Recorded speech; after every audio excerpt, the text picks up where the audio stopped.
Okay, hello everybody. Apologies for being out since Wednesday. That definitely was not the plan, but I've just been having the time of my life with strep throat. Um, it's been a blast, but I will be back Monday because I got some antibiotics, so I should be feeling back to normal. But I needed to go ahead and make this video because I did not already have one made. So this is 5.3. This is the third day of inequality. So y'all did the second day on your own, which was basically like the first day, except multi-step, and then the first day was just two-step, one-step inequalities. So now we are talking about compound inequalities. So compound inequalities is like compound words, like fire truck or homeschool, right? So it's one word, but it's got two words in it. So it's the same idea with inequalities. It's an inequality, but it's got two separate inequalities in it, and we graph them together. So there's two kinds. On the front, we're going to talk about what we call OR graphs, or inequalities. And then on the back, we will talk about AND graphs. So I'll start with just the definition of an inequality. So the definition is two inequalities on one graph.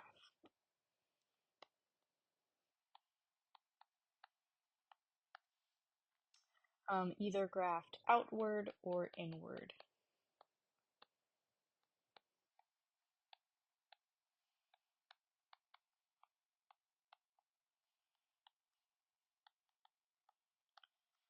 So the first one, the OR graphs, those are outward. The first thing we're going to talk about is the outward graphs. So they're called that because they point outwards, right? So if you look at this example right here, one side goes off like that to the left, one side goes off like this to the right. Yeah, so they are pointing outward. So the way we would write this is exactly the same as when we had one inequality. So I look at my real number. So my real number is -2. I'm traveling to the left of -2. And remember, you can look at that shape right here. So that shape is the same as the shape of the inequality. So I'll say x is less than -2. But since I have a filled circle, that means that -2 is included, so I need to put or equal to, so I put the line underneath.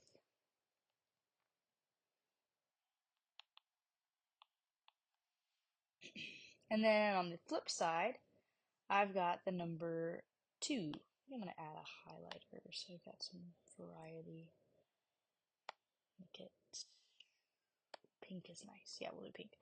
So on this side, I've got the number 2, +2. So from +2, I go to the right, and then we see this shape. So this is telling me that x is larger than 2. Now 2 is not included because we have an open circle, so the open circle is going to keep it just greater than, no equals underneath. So I've got these two statements, x is less than or equal to -2, and x is greater than 2. So there's a gap in between where we do not have graph, right? So what we'll say here is or in between. So either we're down here or we're up here, not in between, one or the other. Now interval notation you have not seen yet before.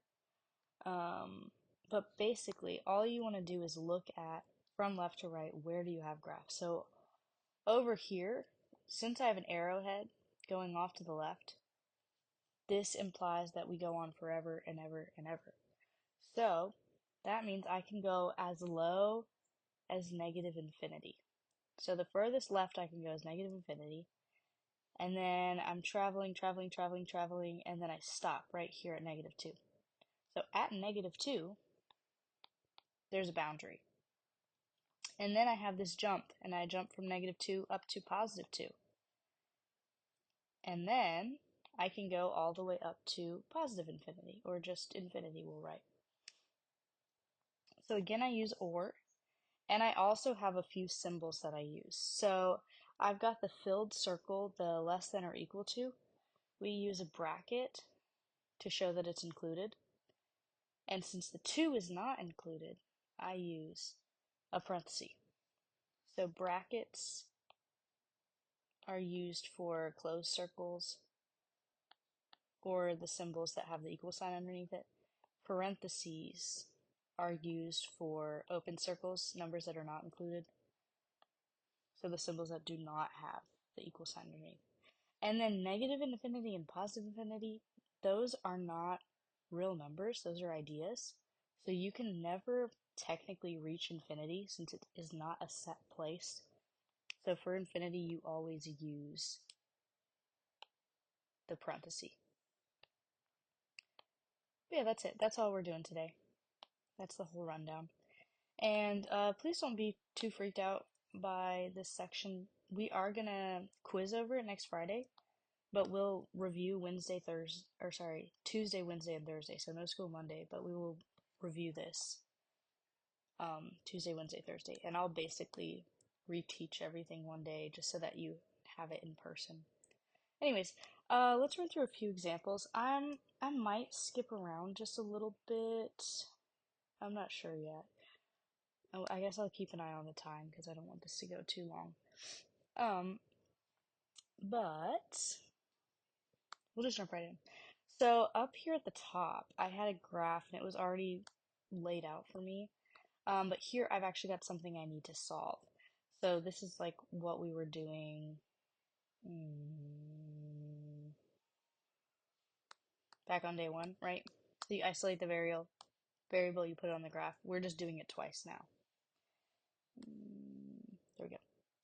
So I obviously want to isolate my variable. My variable is x. So I'm just going to start with this left one, x minus 4. I need to get rid of minus 4, so I will add 4 on both sides. This gets rid of the minus 4 right there. X is alone and is less than -7 plus 4, which is -3. So that's half of my inequality. The other half is going to be coming from this inequality. So 2 times x is greater than or equal to 12. I want to divide by 2 to get x alone. And now I see that x is greater than or equal to 6. So these are my two options. So I'm going to put or in between them. So either x is less than -3 or x is greater than or equal to 6. Those are my two options. So what I'm going to do, I'm going to graph x is less than -3 first. So I find the number -3, which is going to be right here in between -2 and -4. And I like to graph above it just so you can see. This is going to be an open circle since there's no equal sign underneath, so it's not included. And if x is less than -3, I'm looking at numbers to the left. And on the flip side, I've got, x is greater than or equal to 6, positive 6. So I come over here to 6. This one is going to be a filled circle because 6 is included. We can be equal to 6, and since it's larger than 6, I'm going off to the right. And that's it. And then I just want to do my interval notation. So again, looking left to right. That might be something nice to write to yourself. Looking left to right. All the way on the left, this is negative infinity. So that's the lowest I can go is negative infinity, right? Because it goes off forever and ever to the left. Always use parentheses for infinity. Again, it's an idea. It's not a place you can actually reach. And then a comma all the way up to, sorry, trying to find my highlighter. Right here at -3. -3 is not included, so this is going to be a parenthesis since it's not included. Then I have a jump. The jump is the or because we do not have graph in between these two. So it's either down here or up there. Positive 6 is included, so that one needs a bracket. And then we go all the way up to positive infinity, which again is an idea, not a real number, so we have a parenthesis. So maybe I'll reiterate that. So this is not included, therefore we use parenthesis. This is included, therefore we use a bracket. So a lot of people get freaked out by interval notation, but it's really not more complicated than that. Parenthesis if it's included, or if it's an infinity, positive or negative, and then a bracket if it is included, so a filled dot, right? Okay, number 2. I've got negative 3x is less than or equal to negative 9, or 5 plus x is less than 6. So once again, oops, pretty straightforward. This is a negative 3 multiplying, so I will divide by negative 3. And an alarm bell should be going off in your head right now. I'm going to give you a second to think about it. What do I need to do? Yes, you're right. I do need to flip the sign. We divided by a negative. So instead of facing to the right, now I want it to face to the left. So I'm going to flip that sign, like so. And now, maybe I'll put a little star by it. Ooh, actually, I have like this rainbow pen. Where did it go? Look, this thing's so cool. Ooh. Divide by negative. Look at that. That's so cool. I wish I had this on my tablet at work. Anyways. So the other one, 5 is being added. I will subtract the 5 from both sides. And x is less than 1. So these are my two statements. Either x is greater than or equal to 3, or x is less than 1. Those are the two options, right? So what I want to do is I want to go and graph this over here. So on the left, I've got that x, oops, here we go. X is less than or equal to, or sorry, greater than or equal to 3. So I find that number 3 on the graph. I'm going to put a filled circle above and go off to the right. So this says the number 3 is included. You can be 3 or you can be larger than 3. Then I've got or x is less than 1. So I come over and I find the number 1, which is right here. It's going to be an open circle because it is not included. And you are going off to the left. So this time we were kind of backwards, right? So I had my larger number on the right, or sorry, I had my larger number like on the left when we solved, my smaller number on the right, but you can work left to right, biggest, smallest, doesn't matter. Should get the same thing either way. Anyways, now my interval notation, all the way on the left, I always have negative infinity, which is never included, all the way up to the number 1 right here. Then I stop. 1 is not included, so there's a parenthesis. I use or to represent that jump. And then I have the number 3, which is included, so I use a bracket, all the way up to positive infinity.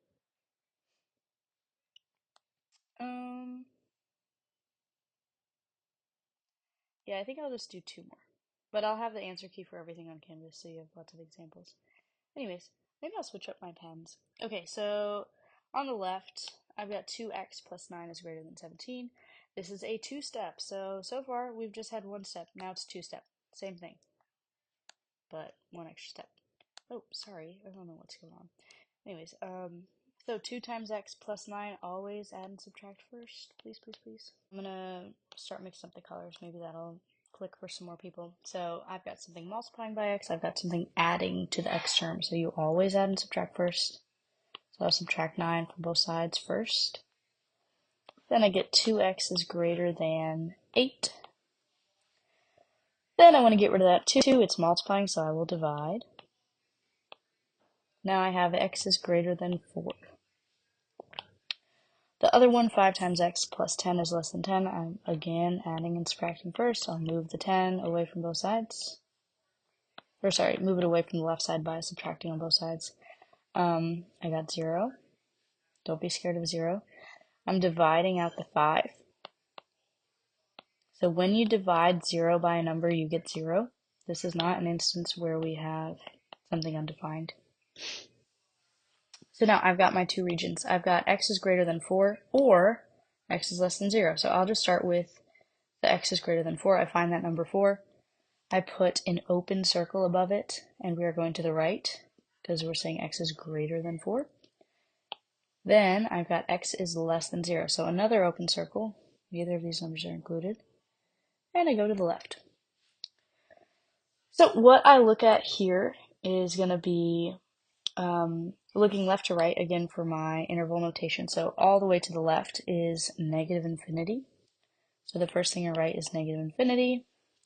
We work our way all the way up to 0. So I'm going to go comma 0. And 0 is not included, so parenthesis. Then I've got or. So right in between, this is the or area. And then I jump up to the number 4. 4 is also not included, so parenthesis. And then it travels up to positive infinity.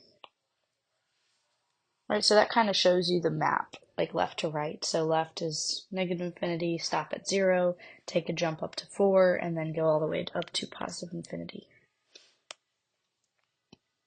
And the crazy thing is, even though this jump looks small, there's actually an infinite amount of numbers in there.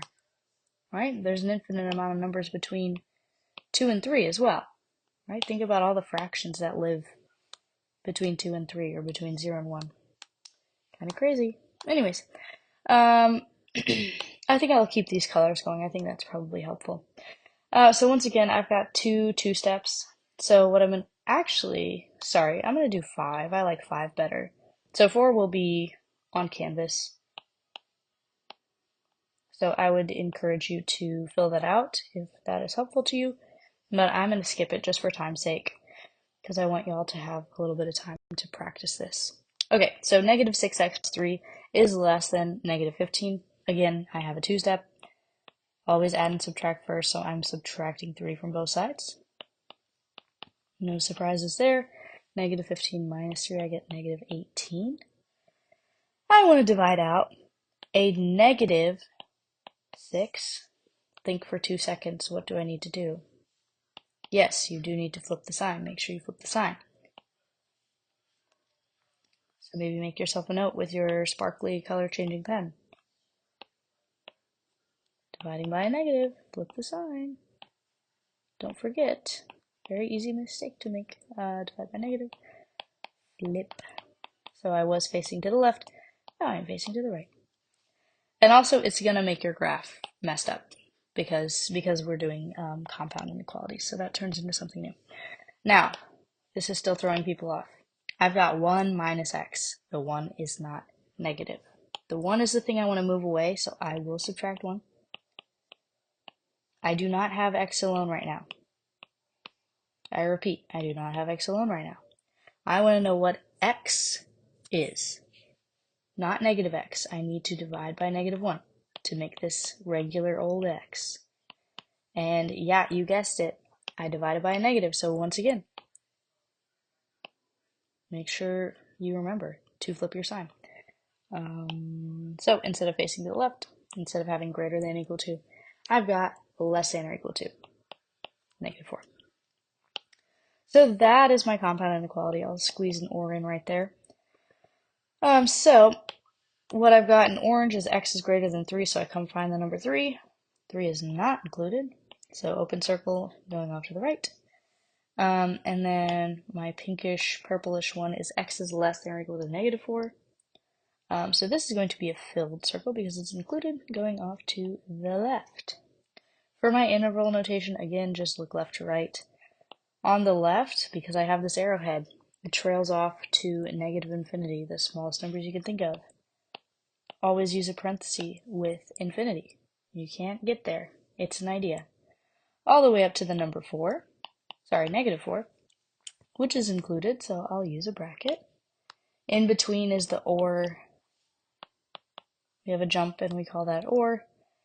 And then I have the number 3, which is not included, all the way up to positive infinity or just regular infinity. So that is the idea. So with ors, you're describing 2 separate regions. X is either down here or take a jump and it's up here, right? So there's lots of correct answers here. Like for this one we just did, negative 6 is an answer. Also positive 6 is an answer. 4 is an answer. -4 is an answer. It's just this region inside where you say or. Those are the only areas that will not make your inequality true.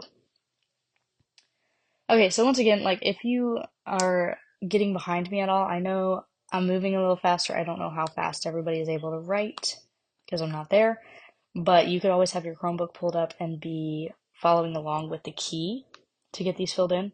So I would recommend that. Anyways, we're going to flip onto the back. So these are the and graphs. So these we call inward graphs. I always say they look like a barbell, right? You got this shape, it looks like a barbell.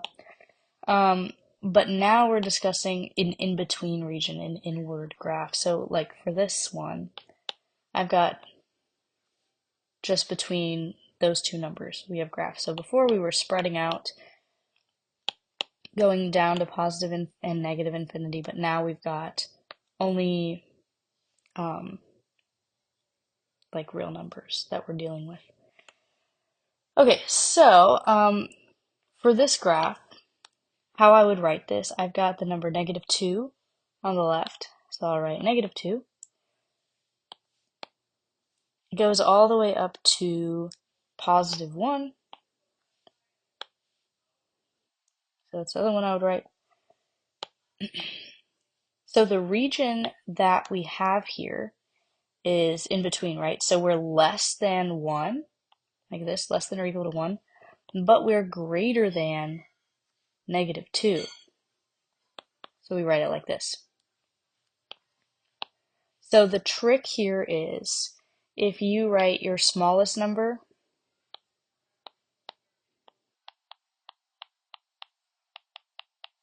the less than symbol, x, less than symbol, and then your greatest number, then that's kind of like a shortcut. Because it's a little bit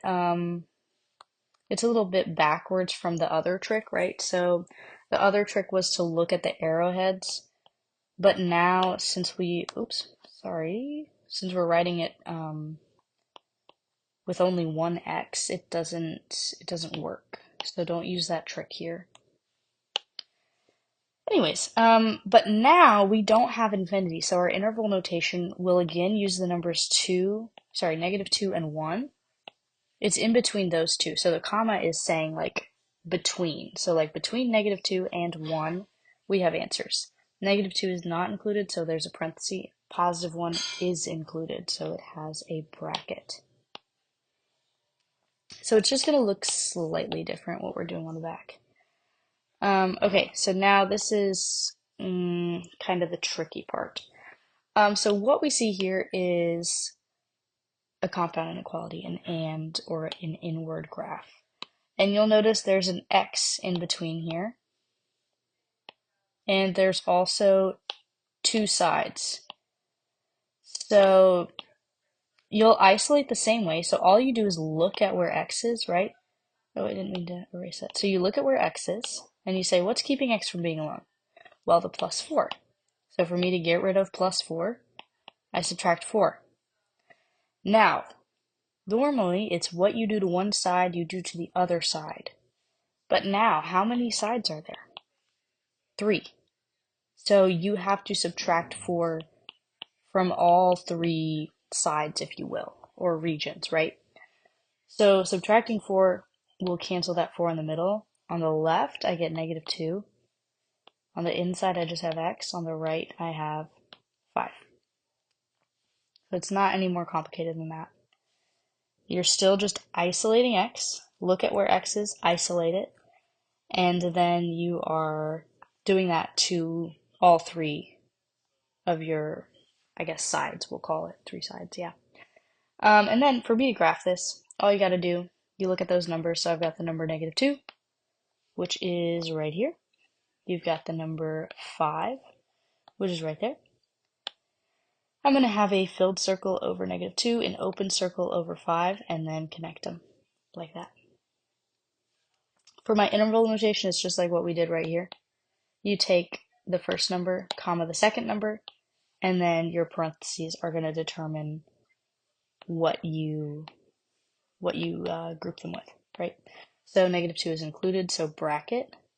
5 is not included, so parenthesis. So number 7, we're going to try that with multiplication. So now, again, just look at x. Where's x? Who's bothering x? The 7 is keeping x from being alone.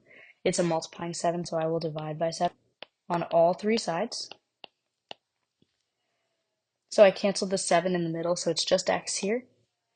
On the left, I'm going to have -2. On the right, I'm going to have 3. So once again, you take your left number, -2. It's going to be an open circle there. And then your right number, 3. Also another open circle and line in between. To write your interval notation, I've got -2, comma 3. They are both going to be parentheses because they are both not included.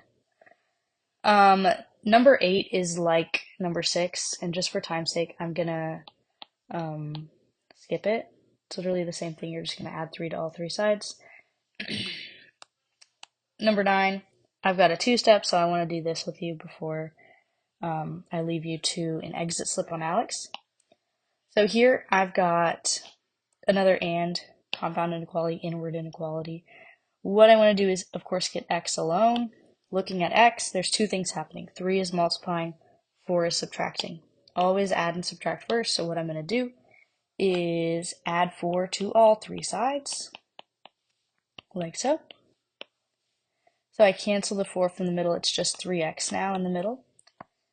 All the signs are going to stay the same, because I did not multiply or divide by a negative. On the left, I get -12. On the right, I get 6. Last thing I gotta do to get x alone is divide by 3. So now I have x all by itself in the middle. Signs again are gonna stay the same. On the left, I get -4. On the right, I get 2. To graph that, I just put a closed circle above -4, closed circle above 2, line in between. Interval notation, left number, comma, right number. Both of those are going to have brackets because both those numbers are included.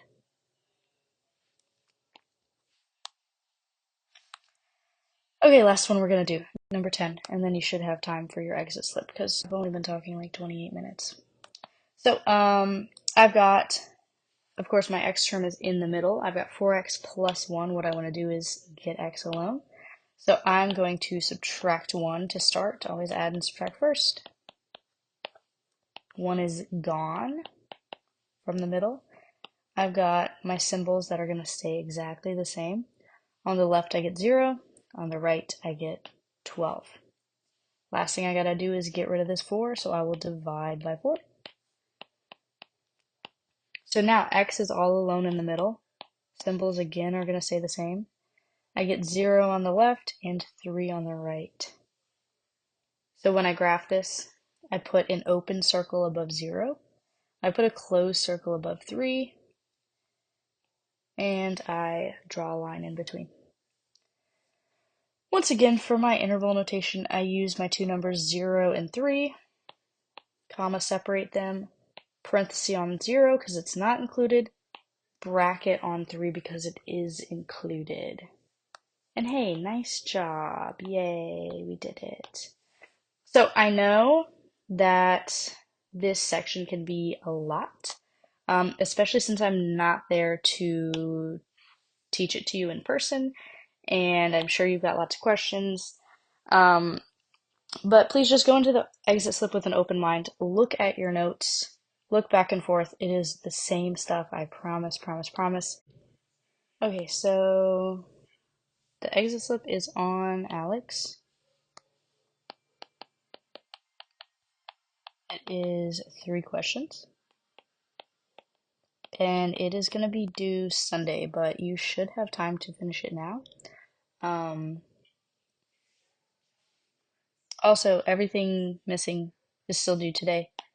You've known that for, I think, over 2 weeks now. So everything chapter 4 is due today. So before you leave, if there is something you want me to grade, make sure you write it on the clipboard. Do not email me about missing work. I will just tell you to write it on the clipboard. Um, Also, yeah, if you didn't take your 4.1 through 4.2 tests, which is only a handful of people, but I think I should mention this. Obviously, there was not the opportunity this week to make it up. So you can do that Wednesday, Thursday, or Friday of next week. And yeah, I think that's all I have for you. Also, just because I'm not here today, I do expect you to be taking notes, staying awake, paying attention, respecting the sub, all that fun stuff. Um, yeah, and if you are not doing those things, I expect you to let me know, and then that is not going to be fun for you when I come back. So please just act like I'm there. Do not do anything you're not supposed to be doing today. Um, and I know you are probably confused a little bit on a few topics just because I haven't been there. But please just don't stress about it because we have 3 days of review next week. So it's all going to be okay. We've got plenty of time. Yeah, but I hope you guys enjoy your long weekend. I'm having like a super long weekend. I'm having like I don't even know at this point, like 5, 6 day weekend. It's my pre-Thanksgiving break, I suppose. It's not fun though, I'm not gonna lie. It is not fun being home and having strep. I would definitely rather be with you guys. Doing my job, teaching, doing math, my favorite. But yeah, do your best. I will be back Monday, that is the plan, and I look forward to seeing you then. Also, your topics are due today, so please, please finish your topics. It's the makeup topic, so if you have anything, any topic you didn't do, any topic goal you didn't meet recently in this quarter, this is your one chance to make it up. Anyways, have a great day.